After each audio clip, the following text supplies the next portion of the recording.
Assalamualaikum warahmatullahi wabarakatuh.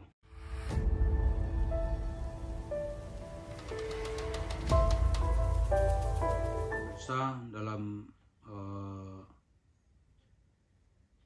rekaman kita kali ini atau topik kita hari ini, kita mau bertanya kepada Yusuf Mansur, Pak Jam'an Nur Khatib Mansur alias Yusuf Mansur.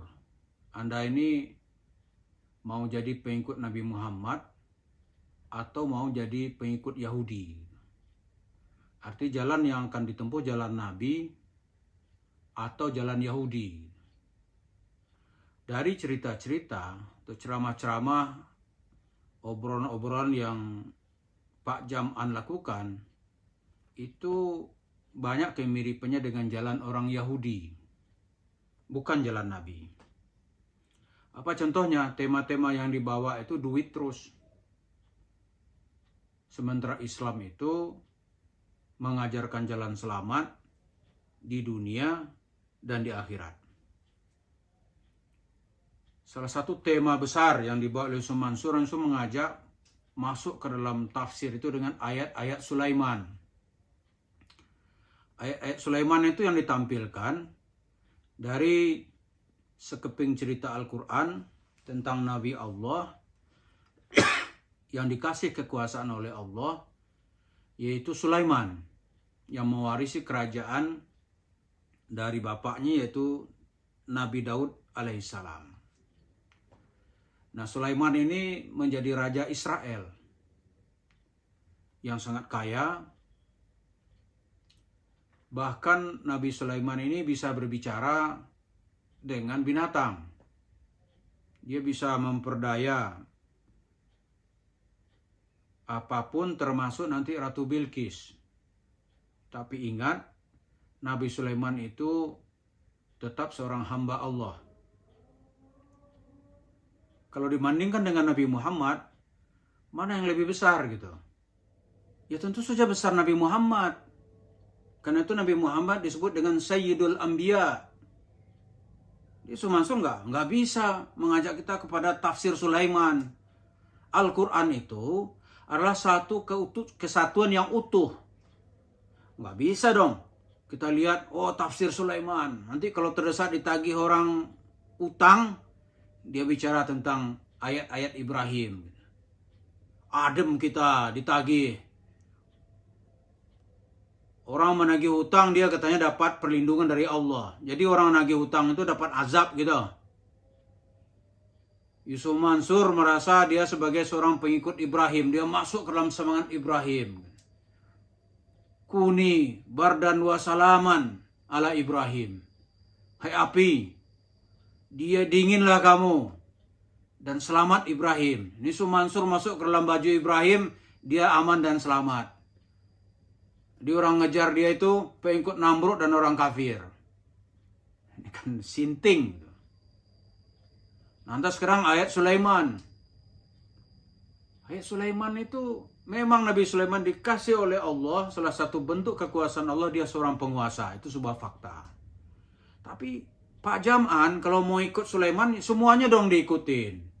Jangan duitnya aja, kekuasaannya saja. Tapi ada juga bukti dia berkuasa itu. Di dalam Al-Quran juga disebut Nabi Sulaiman itu mempunyai tis'atun wa tis'ina na'jah. Dia mempunyai 99. Ada yang menyebut itu budak, ada yang menyebut itu istri. Kalau dalam versi Bible itu dia mempunyai 99 istri.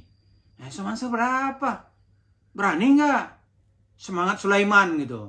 Kawin di sini, kawin di sana. Berani nggak Pak Jam'an? Itu baru pengikut Sulaiman gitu. Walaupun itu belum tentu benar.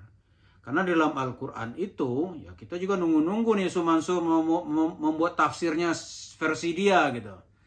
Di dalam Al-Quran, itu semua umat manusia yang patuh kepada Allah, itu tempatnya mulia. Apakah dia orang kaya atau orang nggak punya? Orang kaya yang tawadu itu sangat mulia di sisi Allah. Dan orang miskin yang sabar juga mulia di sisi Allah. Karena itu kata Umar, kalau ada dua kendaraan yang membawa ke surga, gitu, kendaraan yang kaya atau kendaraan orang miskin, saya tidak tahu mana yang harus saya pilih. Kendaraan orang kaya yang tawadhu, wah itu membuat dia cepat berjalan menuju surga. Kemudian kendaraan miskin yang sabar, dia juga melenggang masuk surga. Yang mana? Tidak tahu saya, kata Umar. Jadi jangan kita perkosa harus kaya, ayat Sulaiman gitu. Cerita Al-Quran bukan cerita Sulaiman aja. Ada juga cerita Nabi Ayub. Nabi Ayub kemana? Cerita penderitaan. Tapi penderitaan yang tetap istiqamah kepada Allah. Pak Jam'an yang terhormat. Kalau kita lihat lagi kehidupan Nabi itu dalam, mungkin saya terbatas ilmu. Sepanjang yang saya baca, itu tidak pernah tuh meminta jadikan kami orang kaya. Nggak ada. Saya nggak pernah dengar itu hadisnya. Yang ada menjadikan manusia yang selamat tuh iya. Kekayaan atau kemiskinan itu kan perjalanan hidup. Ada orang dapat kekayaan yang mudah. Tapi ada juga tiap berusaha gagal itu juga ada.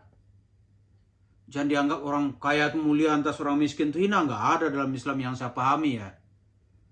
Jangan kita paksa ayat Sulaiman. Masuk ke dalam cerita Sulaiman, semangat Sulaiman. Padahal Nabi itu meninggal, kekayaannya apa sih?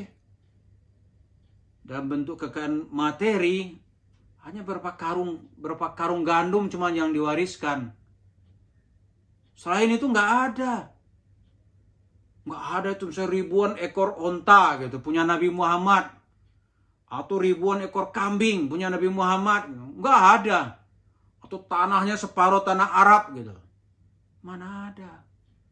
Nggak ada tuh hotel yang ditinggalkan Nabi, tempat penginapan orang mau haji, nggak ada. Itu siapa Nabi kurang kemuliaannya. Karena itu kita juga sedang nunggu-nunggu Pak Jam'an mau memberi tafsir terhadap kehidupan. Mana gitu. Cobalah kalau berani gitu. Cobalah kalau berani. Kemukakan ini tafsir menghadapi abad 21 gitu. Seperti bagaimana cerita semangat Sulaiman itu gampang dipatahkan. Gampang kok. Cerita Sulaiman. Ada juga cerita Ayub. Ya kan? Ada cerita Nabi Ayub. Nggak hanya Sulaiman. Nggak hanya Nabi Daud. Nah, jadi jangan bercerita beragama seperti semangat orang Yahudi gitu. Yahudi itu segala yang membawa materi dia sukai. Kalau diharamkan dia cari jalan untuk halal. Babi haramnya dia bikin dalil supaya jadi halal. Oh yang haram itu kan dagingnya. Kalau lemak babi bagaimana? Oh nggak apa-apa, itu versi Yahudi gitu. Apa kita akan mengikuti jalan seperti orang Yahudi dalam beragama? Itu sangat membawa kepada kecelakaan. Karena itu jalan yang benar untuk memberi selamat itu adalah jalan yang dibawa oleh Nabi Muhammad SAW. Adapun cerita-cerita dalam Al-Quran itu hanyalah background, penguat terhadap hidayah Al-Quran. Jadi istana Sulaiman sudah berakhir. Dicari terus oleh orang Yahudi sampai sekarang. Tapi wahyu Nabi Muhammad itu abadi, langgeng hingga ila akhir zaman. Jadi marilah kita kembali menyadarkan diri kita apa yang diceritakan oleh Pak Jam'an Yusuf Mansur itu tidak sesuai dengan ajaran yang dibawa oleh Nabi Muhammad. Tidak ada tafsir ulama yang seperti itu dan juga pasti tidak ada rujukan. Semua dia khayal sendiri sesuai dengan hawa nafsunya yang ingin mendapatkan uang sebanyak-banyaknya. Terima kasih. Assalamualaikum warahmatullahi wabarakatuh.